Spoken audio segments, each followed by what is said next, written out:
اسلام سچا دین ہے، اور اس کی واضح نشانی یہ ہے کہ اسلام جو کہتا ہے ویسا ہی ہوتا ہے۔ مثال کے طور پہ قرآن نے کہا نماز برائیوں کو روکتی ہے، ٹھیک ہے، آج بھی روک رہی ہے۔ آپ 5 وقت صحیح نماز پڑھنے والے کو دیکھ لیں اور ایک بھی نماز نہ پڑھنے والے کو دیکھیں، عموماً میجورٹی آپ کو دونوں میں بہت فرق آئے گا کہ جو پراپر 5 وقت نماز پڑھنے والا ہے وہ بہت ساری برائیوں سے روک رہا ہوگا، کیونکہ نماز اسے برائیوں سے روک رہی ہے۔ تو قرآن نے کہا نماز برائیوں سے روکتی ہے، آپ اپنی آنکھوں سے نتیجہ دیکھ لیں۔ اسی طرح اسلام کہتا ہے سود معاشیات کو تباہ کر دیتا ہے، سود جہاں ہوگا وہاں کی معیشت تباہ ہو جائے گی۔ اب آپ دیکھ لیجئے سودی لین دین سے معاشرے میں بحران پیدا ہو جاتا ہے۔ جو لوگ سودی کاروبار کرتے ہیں ہم نے ان کے گھر بکتے دیکھے، فیکٹریاں بکتے دیکھی، تباہی آتے دیکھی۔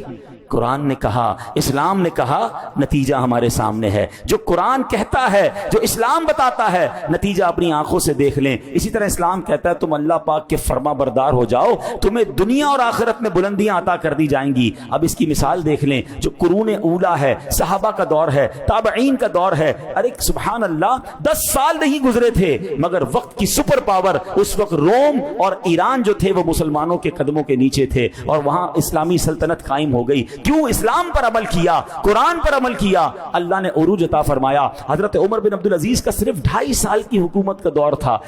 بتائیں 2.5 سال میں اتنا بڑا انقلاب کون لا سکتا ہے؟ معیشت وہاں پہنچ چکی تھی کہ لوگ زکوٰۃ لے کر نکلتے تھے، زکوٰۃ لینے والا کوئی نہیں ہوتا تھا، زکوٰۃ دینا چاہتے تھے، زکوٰۃ لینے والا کوئی نہیں ہوتا تھا، ہر طرف معاشی طور پر، اور اس طرح امن و سکون اور کاروبار بڑھ چکا تھا۔ کیا ہوا تھا؟ قرآن پر عمل کیا، سنت پر عمل کیا، شریعت پر عمل کیا۔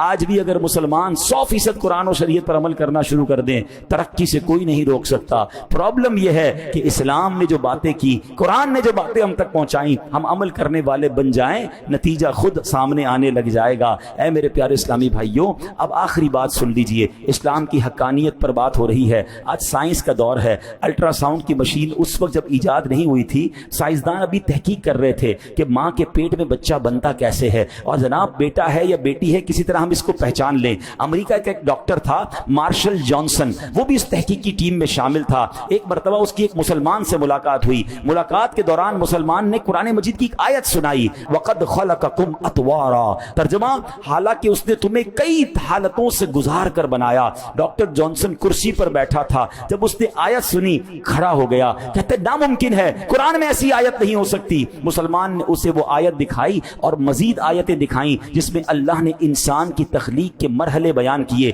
کہ ماں کے پیٹ میں بچہ کس کس طور پہ آگے بڑھتا ہے۔ وہ سنتا گیا اور پھر کہتا ہے یا تو تمہارے نبی محمد صلی اللہ علیہ وسلم کے پاس الٹرا ساؤنڈ کی مشین تھی، وہ پہلے الٹرا ساؤنڈ لگاتے تھے اور پیٹ میں ماں کے یہاں بچہ کیسے بنتا ہے، پھر یہ آیتیں انہوں نے لکھی ہیں۔ اور اگر 1400 سال پہلے تو پاسبل نہیں ہے مشین ہوگی، تو میں اس بات کو مانتا ہوں کہ وہ اللہ کے سچے نبی ہیں۔ قرآن اللہ کی کتاب ہے، یہ کلام اللہ ہے۔ انسان کو تو آج پتا چلا ہے، تمہارا قرآن 1400 سال پہلے بتا رہا ہے کہ بچہ کس طرح ماں کے پیٹ میں بڑھ رہا ہے۔ تو ایسی ایسی دلیلیں ہیں کہ جو جتنا قرآن میں ڈیپ ڈاؤن جاتا ہے، جتنا ریسرچ کرتا ہے، جتنا سمجھتا ہے، اس کے سامنے اللہ کی قدرت کی سبحان اللہ شان ظاہر ہو جاتی ہیں۔ مگر بات یہ ہے کہ دل پاک ہو، دل صاف ہو، یا اللہ نے ہدایت دینی ہو تو اللہ ہدایت دے دیتا ہے۔ اللہ مجھے اور آپ کو قرآن پر، اسلام پر سچا یقین بھی نصیب فرمائے اور اس کی تعلیمات عمل کرنے کی توفیق عطا فرمائے۔